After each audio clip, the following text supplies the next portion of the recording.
I was so excited to get my shipment from Last Bottle Wines in the mail the other day, full of incredible red wines, all from Napa Valley. I love wine tasting, so having this to my door couldn't be happier. Also, couldn't be more excited that today's episode is brought to you by Last Bottle Wines. If you don't know already, they're a Napa-based online wine shop with a twist. They offer just one handpicked wine per day until it sells out, and they're always at incredible prices. We're talking 30 to 70% off retail. And the best part is that there's no subscriptions, no fees, and no minimum purchase. And I could not be more excited to bring this offer right now because they're having a marathon sale, which is coming up March 28th and 29th. Even better, we're offering Dateable listeners 10% off your first order with code DATEABLE. So if you are a wine lover like me, this is a great time to join. And did I mention that shipping is 100% free? So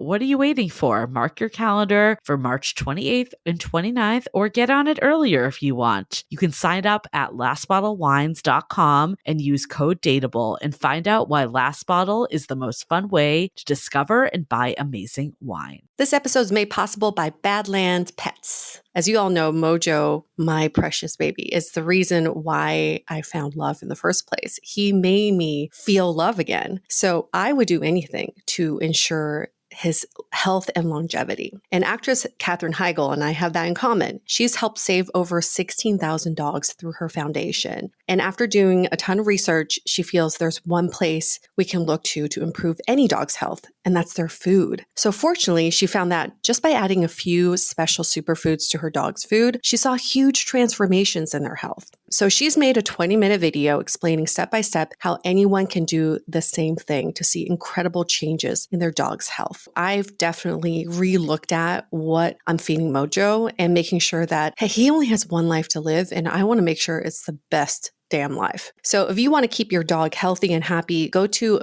badlandsfood.com/dateable and watch Catherine's video right now. Again, that's badlandsfood.com/dateable. The Dateable podcast is an insider's look into modern dating that the Huffington Post calls one of the top 10 podcasts about love and sex. On each episode, we'll talk to real daters about everything from sex parties to sex droughts, date fails to diaper fetishes, and first moves to first loves. I'm your host, Yue Xu, former dating coach turned dating sociologist. You'll also hear from my co-host and producer, Julie Krafchick, as we explore this crazy dateable world. Hi, Dateables. Welcome to another episode of the Dateable podcast. We are Yue and Julie, your dating Sherpas, your dating confidants, your dating BFFs. You can call us whatever you want, as long as it's a nice word. As long as it's nice, yeah, exactly. You could call us whatever nickname, as long as it's a good one. Yeah, keep it positive. I feel like so exciting. We got this email that we were #1 in all of social sciences category. On Good Pods. On Good Pods. Yeah, this new, what is it, like a curation site that you can, discover podcasts. Yeah. But we were so the first day we were #1, we got this email. Then we checked in and we had dropped to #2, which is still a good achievement. Yeah. We were behind Hidden Brain, which is like from like a PhD. It's huge. Super reputable podcast. My boyfriend listens to it and I just was like, look who is behind Hidden Brain, your favorite podcast. Your girlfriend is so damn smart. Don't ever forget it. I mean, that's huge for us. It's been a roller coaster of rankings. For anybody who's in podcasting, you get put on all these lists. And sometimes you're like, I don't know, 1 million, and 5 or whatever. We get happy when we're in the top 100 because that's huge. There are millions and millions of podcasts out there. But to be in the top 3 or top 5, it's a huge deal. Yeah, I never really thought that would ever happen, but #1 is huge because it wasn't just #1 in like the dateable category. It was like #1 in a huge category of many other podcasts. There was one time that we got to the top 5 on Apple Podcasts under relationships, which is huge. We're behind like Michelle Obama and Esther Perel. We're like, damn, this is good. Yes. But I feel like one of the existential struggles we face with this podcast is how we classify it. Because Because I feel like, I know, obviously it's a dating podcast. We're not going to say it's not. We talk about dating culture. That is the crux of it. But I feel like when you tell people you do a dating podcast, like they don't think it covers nearly as much as we cover. It kind of minimizes what we cover. It does. Because we go beyond that. It's about human connection and patterns and behaviors. I do think there needs to be a different category. I don't know if life and science, is that what it was? Social sciences. Social sciences. I can see it a little, but it's a little broad, right? Yeah. There could be something some more. Some of ours hit that. Maybe like the sex party episode or diaper fetish didn't really fall into social sciences. You don't think? Maybe schemas, some of those ones I could see, but I don't think it accurately represents us either. It's a subset of what we do. Yeah, well, either one, we were number one, and then we dropped to number two, and we're still holding on to that spot, and it feels like an honor to be on that list. UA, we're just in a category of our own. When someone asks, we just be like, there's no words to describe what we do. We just help people all the time. Change lives. I do want to shed some light on how a lot of podcasts get their listens. We are a homegrown, organic, individually, privately owned podcast. And there are so many other bigger podcasts who are backed by like iHeart, Spotify, all of the bigger companies. So the way they get their listens, even within the first season of their launch, they really advertise the shit out of the podcast. And so for us to even make these lists, I just feel like it must mean something because we don't spend money on ads, if any, really right now. And this is all from word of mouth. So thank you all for listening and for spreading the word. Yes. I mean, we would not be here without our listener base. No. That is for damn sure. And I mean, it's just been such a pleasure to, I'm going to say like quote unquote meeting you, although we have met some of you. Yes, but even virtually in the last year plus, the last 2 years, how long have we been doing the Facebook group? 2 years? Over 2 years. Yes. Over 2 years. But I feel like even, being in the sounding board, UA and I still do a monthly office hours and we get to talk to people live and, in some of our programs, Finding Your Person, which may or may not be coming back soon. We'll leave it at that. Findingyourperson.com. We get the opportunity to talk in very intimate settings with you all. And, I think that means so much to us. I mean, one, so we can see who the listeners are. I think putting a name to a number in our stats reports, like it tells us so much more about who our listener base is. I remember we, had a discussion when we were launching Finding Your Person with the company that was helping us. And they were like, you guys have a pretty good grasp of who's listening to this podcast. Yeah, we do. Like more than any other people we've worked with. And we're like, yep, because we have so much interaction. And, that makes us so happy that we're able to do that. We don't just talk into the ether. I think all of our topics, questions, they are inspired by you all, the Facebook group, the in-person interactions, the DMs and emails we get. So keep them coming because without you, we wouldn't have our content. And we really appreciate the diversity of topics that we've been getting here too.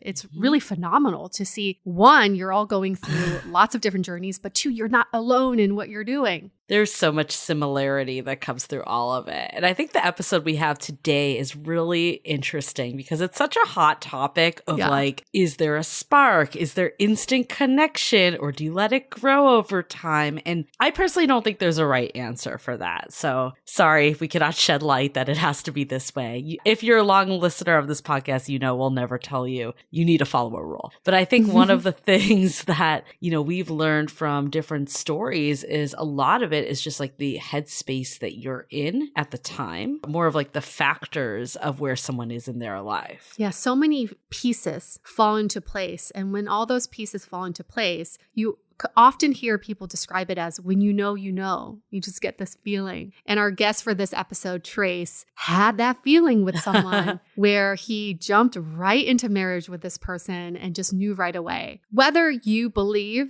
that feeling exists or not, do you know that it does exist for people out there? Yeah. And it's very exciting to acknowledge that some people feel like when you know, you know. Have you ever felt that way? Or did you feel that way with your current partner? No. I mean, I know I'm with the right person, but it's not like I know this is my person forever. I've never had that feeling. What about you, Julie? I mean, I think there's a side of me that like when I met my current partner that I was like, oh, this is like very different than anything. And like, this is real. Yes. And there was a side of me that was like, I definitely knew. But I think there's always like, in all relationships, if you're an overthinker, especially, the when it sounds really scary because it's like, oh, it's for the rest of my life. And I think because I'm an overthinker and an analyzer, it's nothing to do with my partner. I'm like, how do I know in 10 years? And I think you're the same way. It's not like about the person. It's just like, what if I'm totally different? What if they're totally different? And you won't know. You won't know. And I think when you know doesn't need to be like forever. It's like current day. If you ask me today, do I feel like I know? I would say yes, because that's all you can control. You said the key word though, different. You felt different with this person. I think different sometimes is a very good thing. Different means you're not doing the same things over and over again. And the overthinking piece is so huge because I think you'll hear in this story when Trace stopped overthinking, that's when he opened his heart and was able to find the love of his life, who was right in front of him this whole time. And it's an incredible story. And I hear this all the time too, is when you stop overthinking, your heart is free to feel the things that it wants to feel versus us being so logical and thinking it has to be this checklist. It has to, I have to be at this point in my career and I have to have this before I can get in a relationship. Love doesn't work like that. And when you're closed off to it, it doesn't matter what kind of person you encounter. It could be the best person in the world. You won't be able to be open to this person. I think that's really important. And it's a line because I think people can swing the opposite way too, right? Like I'm thinking of like our dating scam episode from a few weeks back. Yes. You need to think some things through. It shouldn't just be like, just jump into everything. But there becomes a line. Like if you're being treated well, you feel secure in the relationship. Like it's easy to find faults. Like I'm also thinking of like the episode we did with Shirzad, right? About the saboteurs. Like there's ways that you can always find faults with someone. Sometimes you need to just let that part of your brain turn off and take the plunge when you have enough data to know that at least it's like a sound decision. And that's why this story is so great, because I think it does inspire people to be maybe more spontaneous and also just taking the lead sometimes. I often think about this. If two people in a relationship were dating, if one person doesn't mention, hey, how about we take the next step? Nothing would happen. No. Imagine no relationships would ever happen. It just takes one person to say, how about we do this? And change is scary. I think inevitably change is scary for a lot of people, but it can also be really beautiful. Like you can go to a next stage and have a totally different experience, but different in an amazing way. Yeah, we're all so scared. Everything's so driven by fear. So scared of. I think why I'm so scared of knowing when I know is that I don't want to be hurt. I don't want to get my heart broken. You almost like don't want to admit it, right? You don't want to, exactly.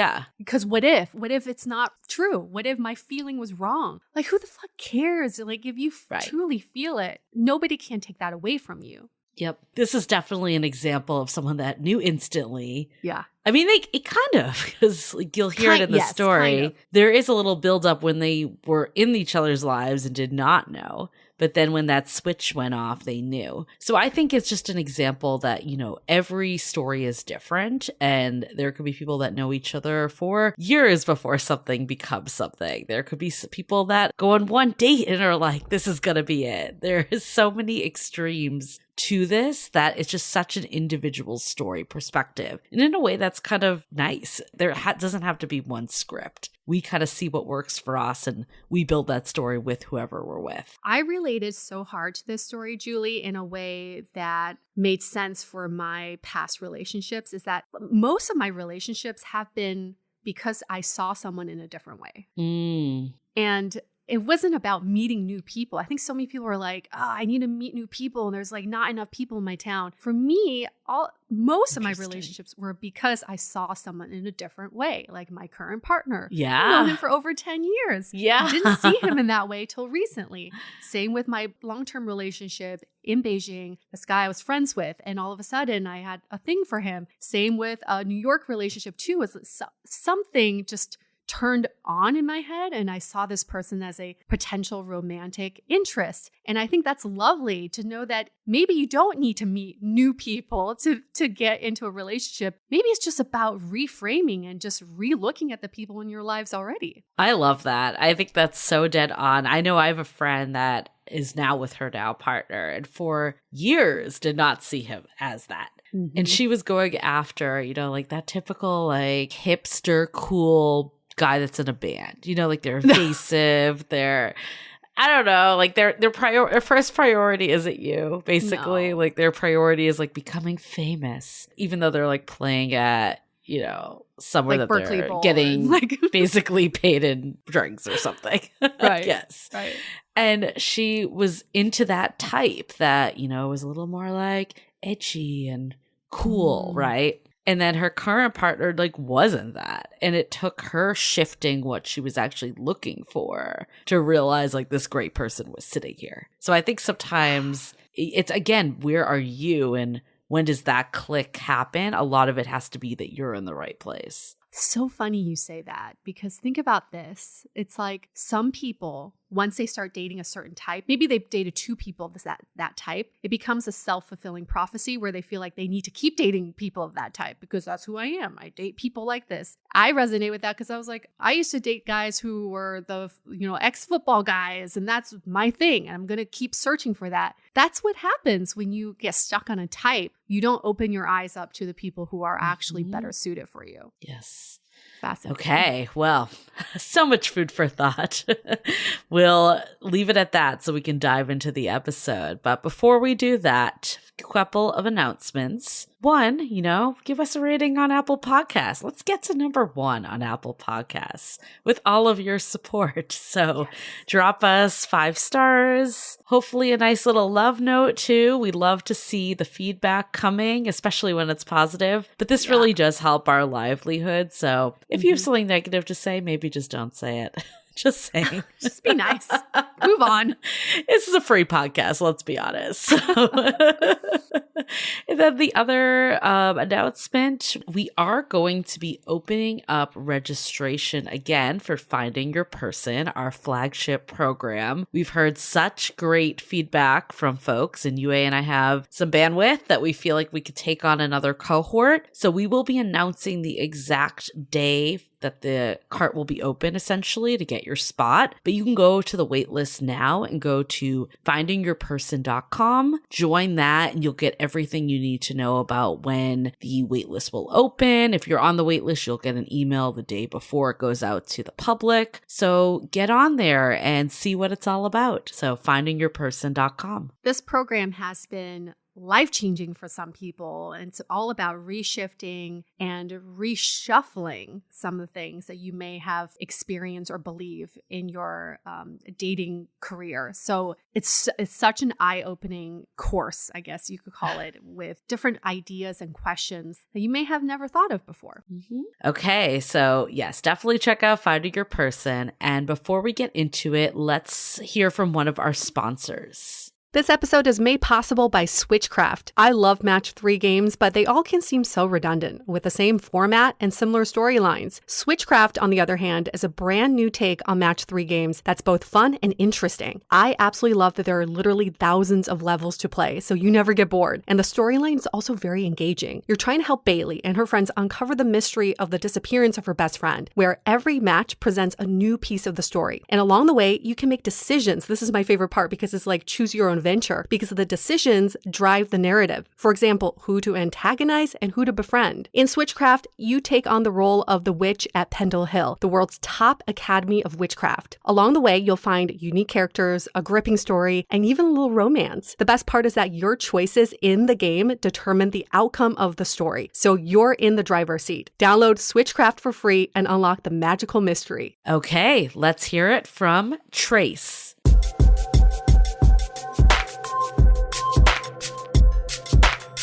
Marriage. That whole thing. Remember that whole thing?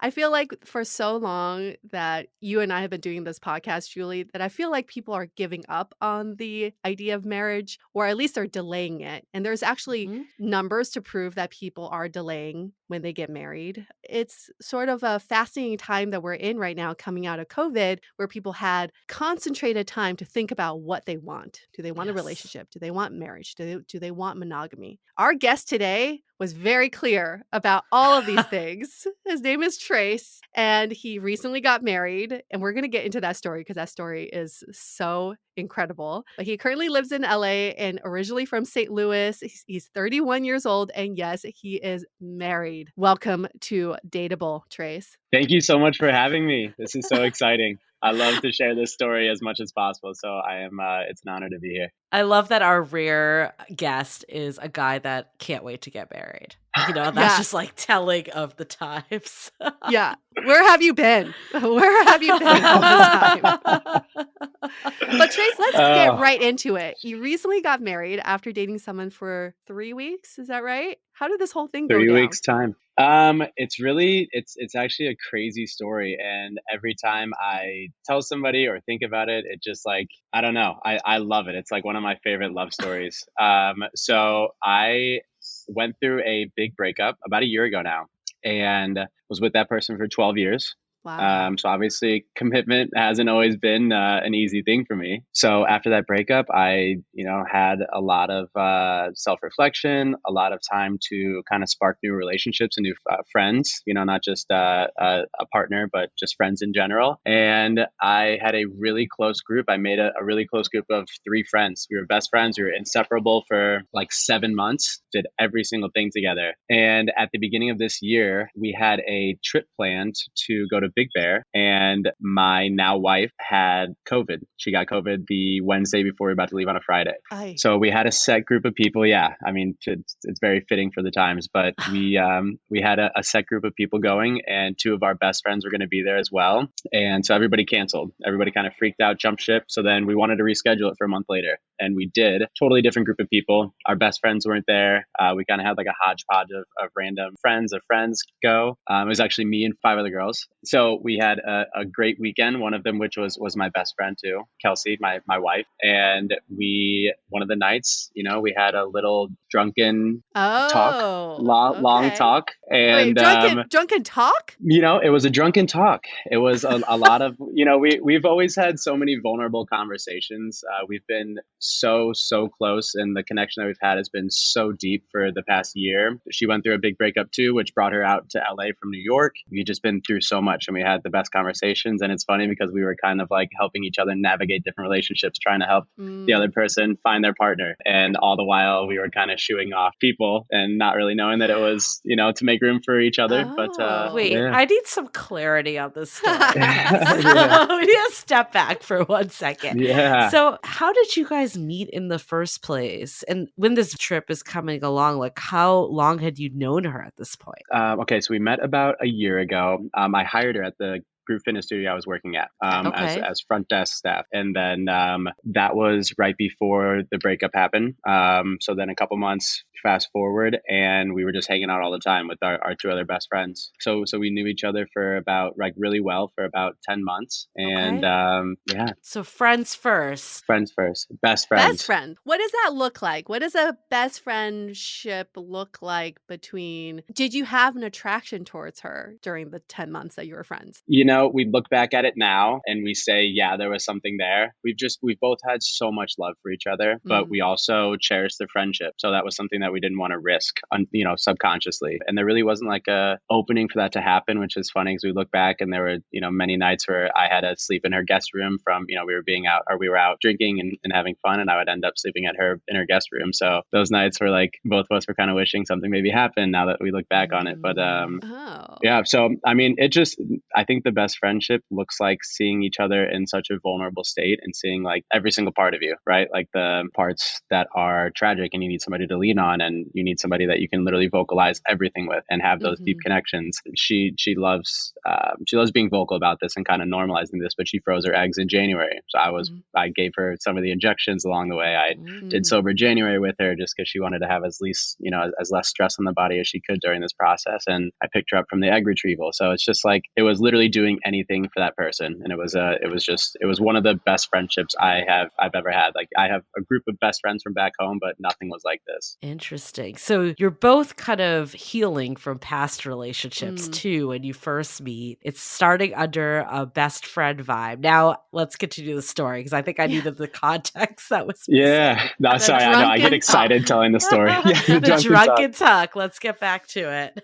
Kind of just a funny situation. So one of the nights, a couple of us had just been laying in bed and just had, a great conversation, just being vulnerable again. We love having like just these deep connections with people. I feel like just makes life so much more enjoyable, knowing that the people you're hanging out with, you know a lot about them, you know everything about them, especially the people like close to you. So we had that chat Friday night, and then Saturday night, everybody kind of went their own ways, and we kind of just went back to the same, laying in bed, having the conversation. And it's so funny when she was having this like internal dialogue that she was vocalizing. She's like, should we hook up? Should we not hook up? I don't know if we should. Is this a good idea? Yeah.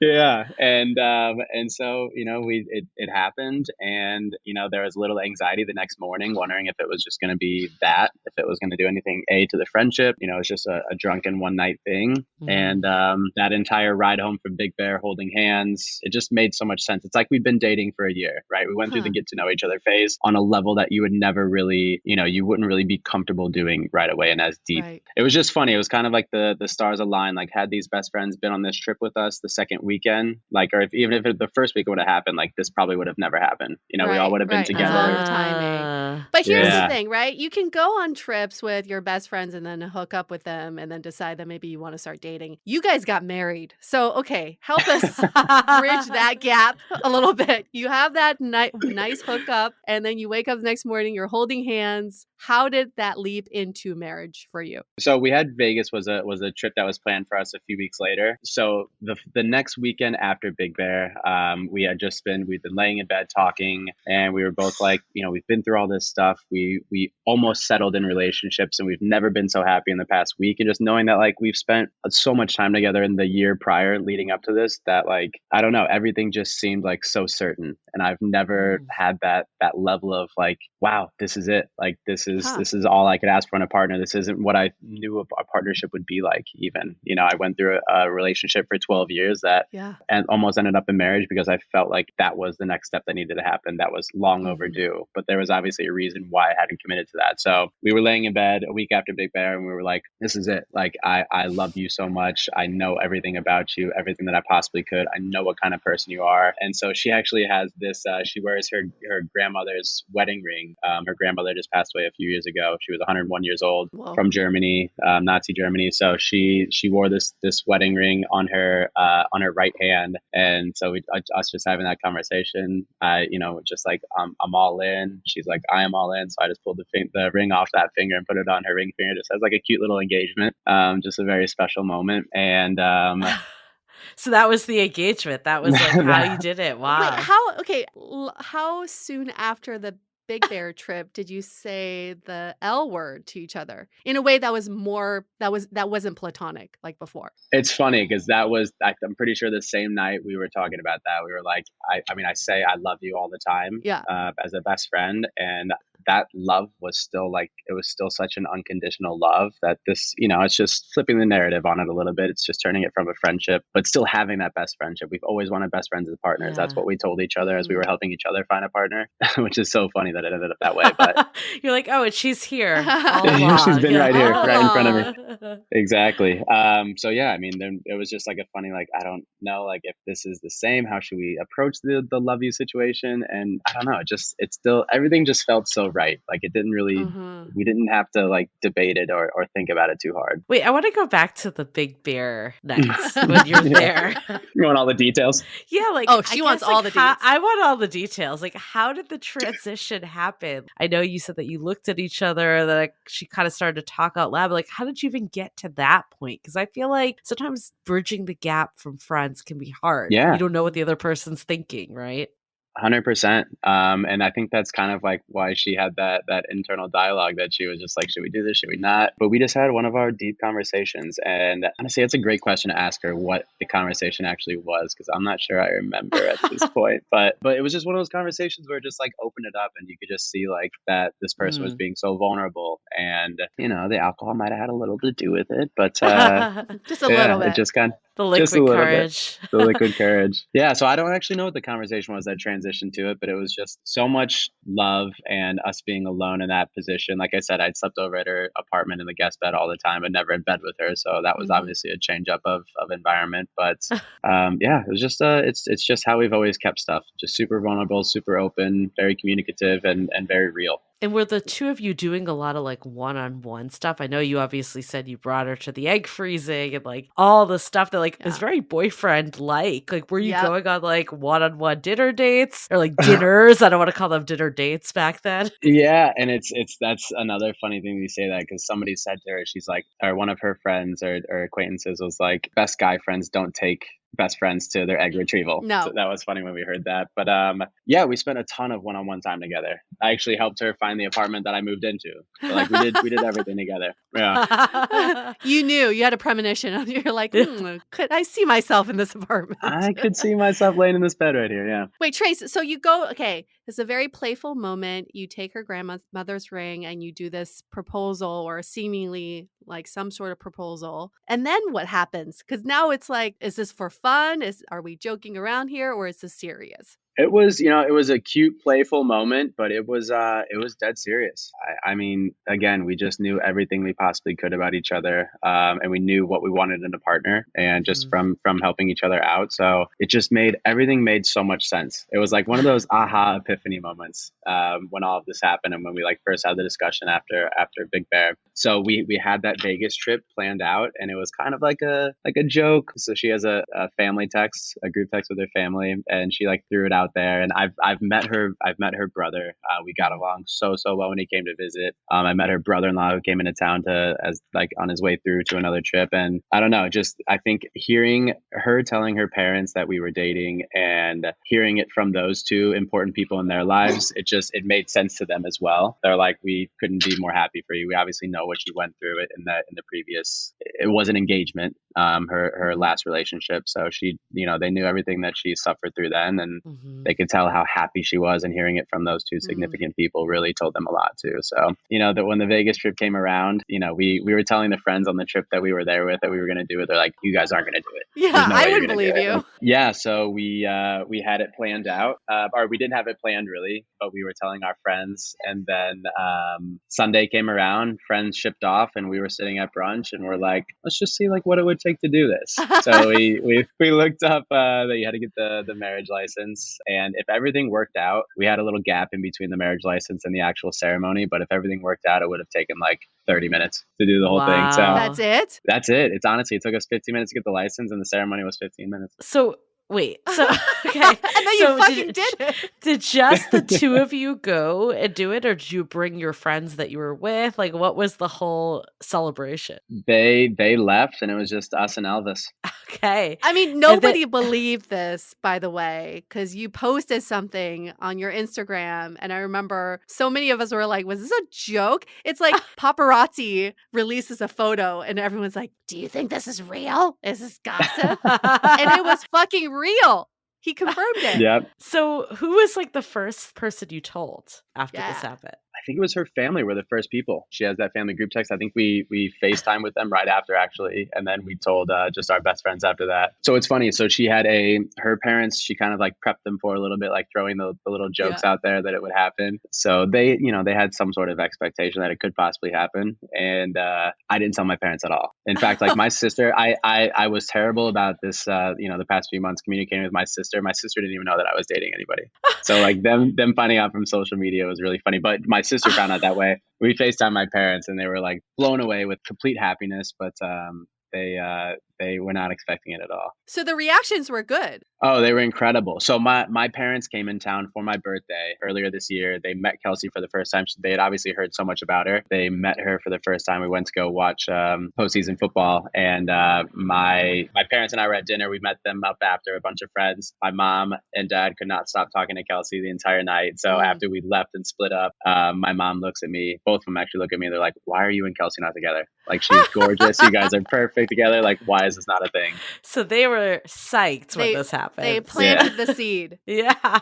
Exactly. Okay. So Exactly. before Kelsey, I want to dig into like your past a little more. Let's hit it. This is where the good stuff happens. You said, okay, 12-year relationship. You say looking back now, it makes sense why you were hesitant because you weren't ready to commit. Do you think it was like the time that you met her that you became more commitment oriented, or was marriage something you always wanted, but you somehow knew it wasn't right with the other person? Great question. Yeah, I mean, reflecting back now, like it wasn't the right person. 12 years is a long time, and that becomes a very regular part of your life, especially during the transformative years. We started dating when we were 18 years old, so senior year of high school until 30. So we had been through a lot together, a lot of transitions, and it just looking back, it never felt right. Like I never had that urge to marry this person, and seeing this now and what it actually feels like, I completely realized that she was just not the right person. And I think I hung on to it because, all my friends were getting married after college, and I thought that maybe something would click. And I also thought that maybe I liked like the untraditional way of doing things. And like, maybe I did want to get married. Like maybe it'd be fun to just have like a partnership. I don't really know what the reason was, but I think at the heart of it all, it just wasn't the right person. I think this is why it's so important that we can't measure the success of a relationship based on its longevity, because you could totally be in a relationship with someone for 12 years and not really have a future with them. So now after the breakup of this 12-year relationship, I would think, because even though she wasn't the right person for you, it's still a big breakup. 12 years together. That's a long time with someone in your life. What helped you, I guess, get back into the dating game and also have marriage as a forefront of what you're looking for? I don't think I was looking for marriage, honestly. Like I had told myself like, ooh, single life's kind of fun. Like I had gotten used to being by myself, which took a lot of work. The first month after the breakup was tragic. I had, a lot of stuff happen in 1 week. I left a job that I was, really, really good friends with the owner of that job, and he abandoned me, and then the breakup happened. So it all happened within a few days. So it was just like a lot of new stuff happening. It was a very lonely time. Then, some self-work and realizing that like time by myself was actually really great. I was like, shoot, like this might be, I might not need to get married. Like I kind of like this life, not having responsibility, doing what I want to do, because I felt held back doing a lot of stuff in that relationship. So ultimately it wasn't, I don't want to call it a toxic relationship, but it wasn't like a great, there wasn't a lot of give and take. So it wasn't a great relationship, but yeah, I mean, it was a weird transition into life, and I kind of fell in love with it for a while. But then dating was kind of weird. I didn't really know how to do it. Truth be told, it turned out fantastic. The short relationships that I did have during that time, which was probably 6 months after the breakup, I'm glad how they all turned out. And I always leaned on Kelsey for advice. Like, what do you think about this person? Whatever troubles that we might have had in the first month or so of those relationships. So it was a clear sign that they just weren't the right people, and I wasn't great at picking people. So were you on like dating apps and using them, or were you meeting people differently? That was one thing that, like, I don't know why I had a weird relationship with it. I don't know. It just, I never really went that route. I had downloaded the apps, but I was a little nervous and like gun shy to be like, let's go on a date. Like the actual, DMing would go on probably way too long than what the other person was looking for. So ultimately the couple of relationships that I found were organic. It was ultimately through like this community of group fitness that we kind of had out here as friends of friends. And so yeah, it was, I didn't really lean heavy into the dating apps. Got it. And then for a lot of people listening, they're going to think, I already know, because I'm thinking the same thing, is how do you know this is the right person for you if you haven't been together that long? And also people have this fear of commitment. What if this doesn't last forever? And seeing that you got out of this long-term relationship and bouncing back and believing in marriage again, how were you able to take that leap of faith to know that the abandonment that you had experienced before, you don't want to experience that again in this current relationship? Yeah, I mean, this situation was ideal, right? Like, I feel like everybody at the end of the day wants to marry their best friend. And it is tough to get into that vulnerable situation with people and really show who you are. But that's the best way to do it. And I feel like forcing stuff is not going to give you the results you're looking for. So if there's a relationship that you feel like you're holding something back because you don't think this person will like it and you don't want to go for that, then I feel like you got to get out of it. You just have to realize that there is going to be something out there. And the best way to do it, the best way to to find it. And I've experienced this with her because she is always 100% herself with everybody that she was with. And the fact that, I mean, it was their loss was my game, but the fact that they didn't see like how amazing that was, that's what I fell in love with. Like she's 100% just unapologetically herself in the best way possible. She makes me such a better person because of it. And yeah, I think that's it. You can't hold back to in hopes that, you know, this is the right relationship. What I love about your story is that you got to see the unpolished versions of yourselves. Like, Yeah. especially with, you know, dating culture where you go into everything that it's a date. I need to evaluate if this is going to be my life partner. You're putting on this date self version and you're not letting someone see like the messy, authentic side of you that actually can be what people fall in love with. And I almost wonder too, like if you got to see this side of her that she maybe didn't even share with other people because it was so in this forced context versus you that was just like, hey, this is my friend, you know, like I'm not trying to do anything. Yeah. No. That's a great point. I don't know how she was. I mean, I imagine like that she just how I see her interact with other people and just in groups and when we're out, like I know that she is that person. Like she never hides herself. So I imagine that's how she was in her dating life. And it just wasn't right for people. And which is fine. You know, she realized that. I don't think she really ever tried to force anything. Well, that's the other side, right? Is like 95% of people aren't going to be matches. So like you need to show yourself. I guess in your words, like what does marriage mean to you? Like how do you define love in marriage? Ooh, I mean, I think the top two things is just loving somebody unconditionally, doing anything that you could possibly do for that person, and respect. I feel like that's one thing that we've had. We've had so much respect for one another, and kind of stemming from that, like we are so open and we communicate so much, which that was something that we both lacked in our last relationships, which didn't work because of it. You know, we settled because we thought that's what it was supposed to be. And we weren't super vocal about that. So that's one thing that we said from the get-go. Like we've already had this year-long establishment of being so open and vulnerable and transparent and showing so much respect that that's what made the relationship so good. So why would we not put that into the marriage too? So it's unconditional love and respect all the way. And what like made you decide to like just get married opposed to just date longer? You know, it's like, I guess on one side you could be like, oh, well, you met your soulmate. Like, what's the rush? What made you be like, no, I really do believe in marriage and I want this to happen? I don't know. It was so us for us to kind of do that and pull the trigger in Vegas and to have a Vegas wedding, which by the way, I recommend everybody should do at one point in their life. It's so really? wild. It's so Even much the fun. married ones? Yes, go back and do it.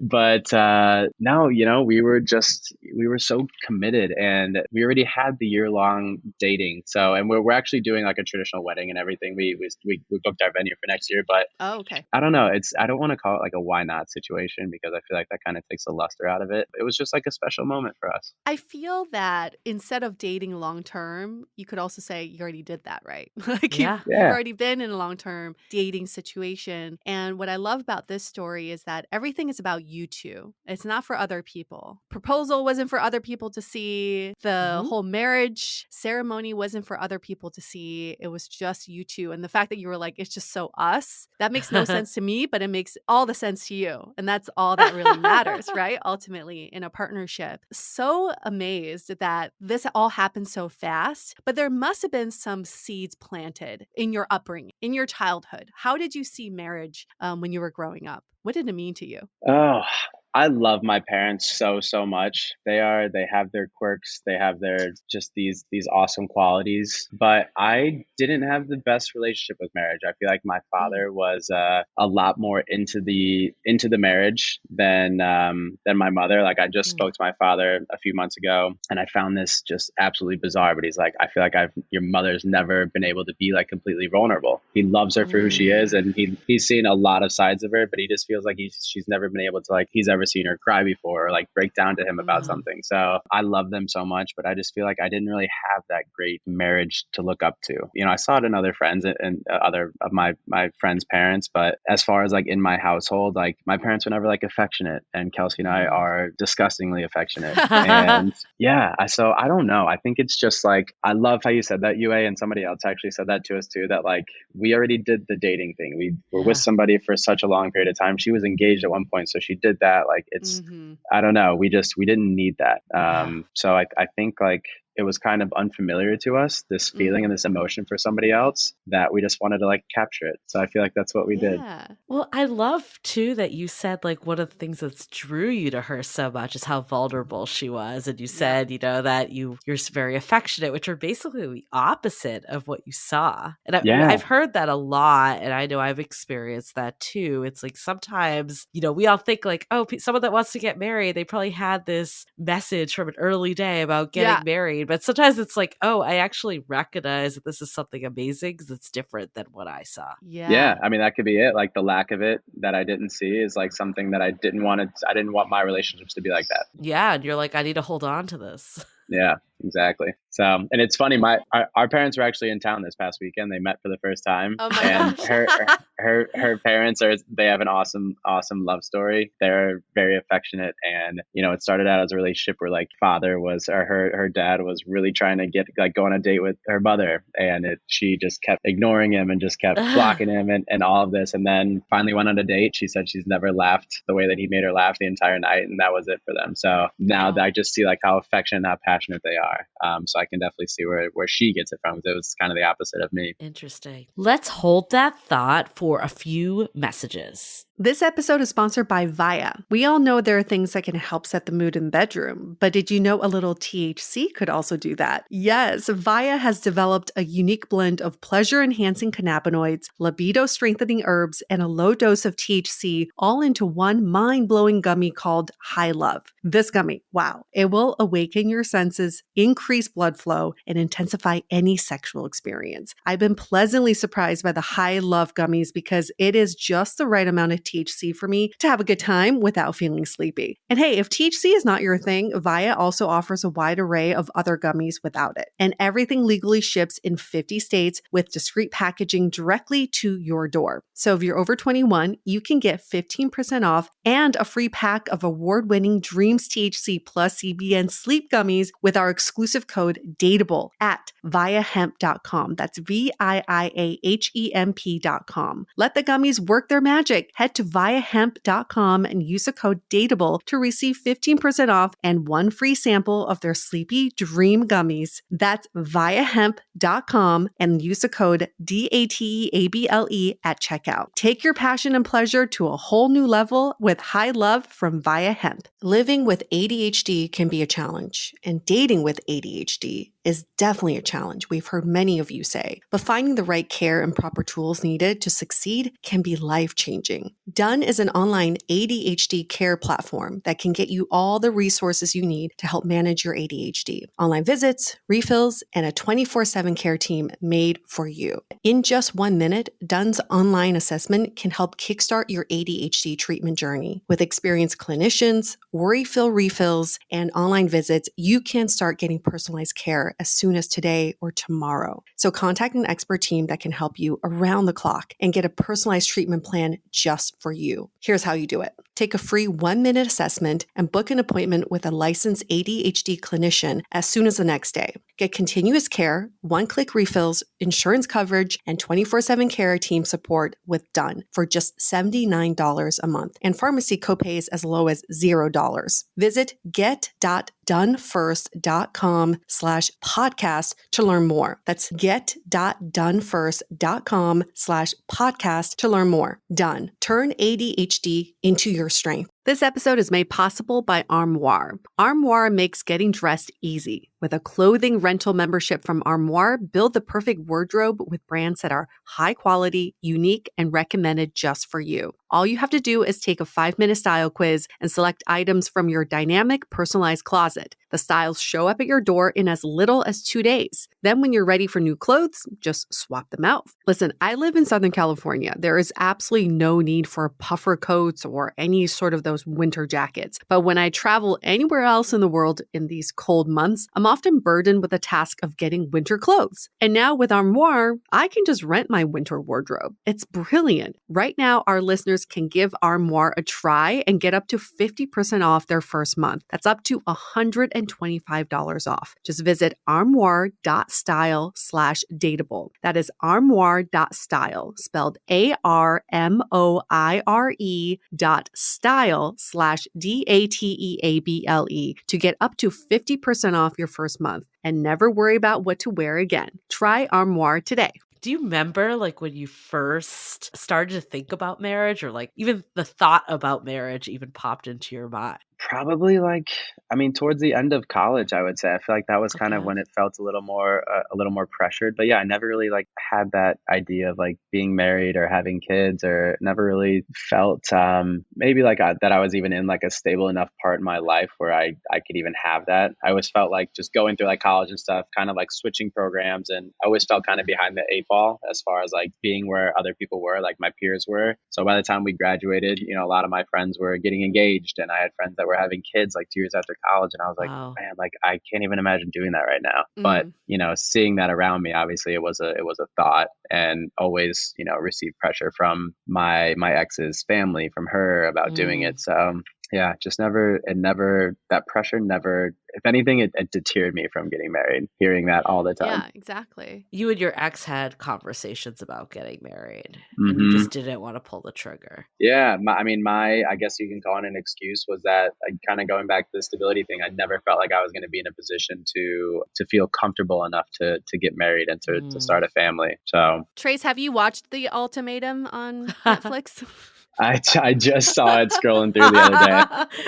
It is like what everyone's excuse was, basically. Yeah, a lot of the men are like looking for stability, and then throughout the experiment, they uncover that these are excuses, because when you're in a committed partnership, you work through these, I guess, blockers together, if you want to call them. But also another blocker is fear. People talk about fear all the time, Mhm. and I'm sure you hmm face a lot of that too when you were dating or even during your breakup. How were you able, I know I've asked this a few different ways, but I'm going to ask this directly. How were you able to overcome the fear of really investing in someone, and you're taking a risk on putting your emotions in their hands? Gosh, I don't know. That's a really good question. I don't know if I was, it took me some warming up to, I'm sure, to be able to be vulnerable with this person I didn't really know. But I think there was a night when we were out, a few of us, at dinner, and we were kind of talking about our past. And I really hadn't talked about it too much with Kelsey, or she didn't really hear the story too much. She didn't want to pry. But once I opened up about that, she started to open up about hers too. And she even said like that night was a turning point for our relationship. She remembers like Mm. that night instantly, that, I was willing and able to talk about that. So I guess that's when, that was a couple months after we were hanging out constantly. But that was a big, leeway into us being able to have all of those open and very transparent, real conversations. And I don't know, like I would have done anything for this person, and she would have done the same for me. So I just had so much trust in her. There was just no fear that this was the wrong decision to make. I've never been so certain. My parents were like, you are never the person to make a decision like that, Yeah. or like even be like, spontaneous like that. And you always, you're very indecisive with a lot of the stuff that you do, and not in a bad way. They're just like, you think stuff through. And it just felt there was just not 1 ounce of doubt that this was the right move to make. Wow. So I think part of why this, like when Yue told me about you, she's like, we need to have my friend Trace on. And because I think there's such this notion that men are such commitment folks, Yeah. right? And it's always the woman that's trying to push things along. And I've heard so many friends be like, yeah, I subtly like put, Tiffany's as his screensaver on his Yeah, computer, right. like My ring subtle size in his messages. Yeah, phone. exactly.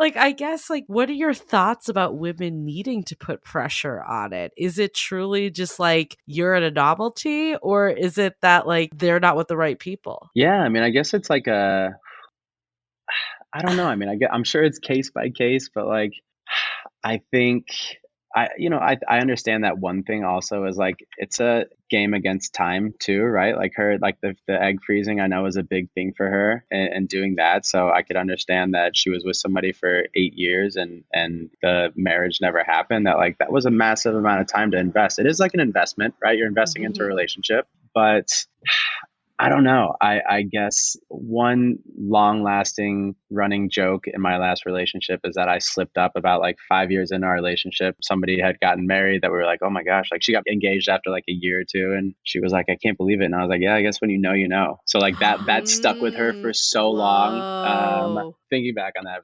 terrible. And I mean, that was a sign right there for both of us to be like, all right, that's, this obviously isn't gonna, it's been this long and no signs of real commitment, that next step of commitment. But now that is, we just ordered a neon sign for our apartment that literally says, when you know, you know. Oh Oh, my wait. gosh. That's just one of the phrases. Life comes at you fast is what we made it. But when you know is one of our big phrases for our relationship. Oh my gosh. Yeah. I mean, Ah. I don't know if there's like a right answer because I do think that like everyone Yeah. is different the way they Yeah. process things. Like, but then at the same time, like you don't want to be wasting your time. Like I can see both perspectives of it. Is like, how do you start to have those conversations with someone, in your opinion, if you're not on the same page? I mean, I think that's obviously where the show came from, the ultimatum, right? Like you either Yeah. you have to bring it up, and it is. I think it's we had that discussion a lot in my past relationship, and it was just I didn't feel stable and ready to do it, and it's hard. Like you have to be vulnerable and honest with people when they ask you, like, where is this going? Like, do you see a marriage happening? Like, are you invested in this like I am? So I don't know. It's definitely case by case, and I ultimatums to me aren't the best options to do stuff. No. I'm not really sure how to approach that. Yeah, what is so fascinating to me is a lot of people feel like you really need to vet your partner before you get married Mhm. because people are so afraid of Yeah. marrying the wrong person. But as part of the vetting process, we tend to hold back a lot of ourselves because we're trying to, we're trying to put our best foot forward. We're trying to assess someone out for a potential relationship that we aren't putting our 100% into the relationship. And I think that Mhm. what causes the downfall for a lot of relationships is because people aren't being fully who they are. But if we do take on this mentality of if both people want to get married and they're in that stage of wanting to explore this, do it. Just get married. I feel like that should be the slogan. Just do it because you can't be scared of what the future holds. We do not know what the future holds. What you can control is your present time. And if both people are on the same page, don't be scared. Just fucking go for it. Yeah, I mean, living example of that. Well, I think the reality too is that people are always going to be growing. Like, I think living proof of having a 12-year relationship, it's like just because it's a certain amount of time doesn't mean that that's going to solve all the problems. So, yeah, like, while it's definitely, I don't know, I'm mixed on this. It's like on one side, like, I do think giving it a little time isn't a bad thing because it is more of a commitment than just breaking up, especially when children and the works are entered into the picture. But I also agree there has to be a point that you just kind of take the leap of faith too, because you can overanalyze things all day long and find reasons to hold if you really want to. Yeah, absolutely. And I mean, if you have that discussion with somebody and they're like, listen, this is where I'm at, like I want to get married, and the other person's hesitant or they're not ready yet, and I feel like it's your timeline, right? Like you shouldn't, no matter what, it's your decision to make, and it's your life that you're living. So it's hard, and it's like harsh reality, and it's easy for me to say it now, but going through all of this, I've gotten perspective on that I wish I had a long time ago. It's so hard to talk about timing in this entire conversation, right? Because what if there was a time when you weren't ready to get married right Yeah. after the breakup, you were just trying to navigate dating. What if you met someone awesome during that time? And you said, I'm not ready for marriage, but maybe later down the line. Should that person have waited and maybe caught you when you were finally ready? Or was just that person not right for you because they came at that time during your life? I mean, this whole relationship is timing. I firmly believe that everything is about timing, and Yeah. this just, the stars align with this. But yeah, I mean, I had a relationship, something, that I thought like I felt a sense of pride with this relationship that I had Mm. before Kelsey. It was somebody that like I could take around, and she was super sweet, super nice. Ultimately it didn't work. My excuse was timing. My excuse was like I wasn't ready to commit. First of all, I wasn't obviously like engaged or anything, but just like to commit to a title, to commit to a relationship. And it didn't work out for that. And that was on the very, very tail end of Big Bear happening. So it was, everything was about timing. This whole relationship is literally built on timing. So Incredible. So Incredible. what's next for you guys? The actual ceremony, we talked about that, but you've And you already moved in.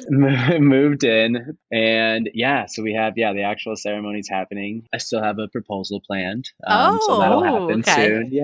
Real proposal. I want to do like as untraditional and kind of ass backwards this whole relationship, and I love that. I love that aspect so of it. much. No, but what if we all got into relationships and said a year from now we're going to get married? So starting now, we're going to work towards that marriage. I mean, I think it's awesome. I mean, another thing that's crazy too is our two best friends that I mentioned, four of us, we were all talking about like what kind of partner we wanted. We were all single at the same time. We were all going through our own shit at that point. And we always talked about relationships because that was kind of our goal. Like we went out on the weekends to try to find somebody. And Kelsey and I were always on the same page against the other two that we wanted to marry a best friend. We wanted somebody that could hang out with our best friends without us being there. We wanted somebody that, didn't need us at all of the events and could go hang out with, if her brother was in town, go hang out with him and, just that kind of situation. So we, we really lucked out in that perspective. I think that's like what you want to do. You want to like your most vulnerable person with the people that are closest to you. And typically those are your friends, those are your family. So like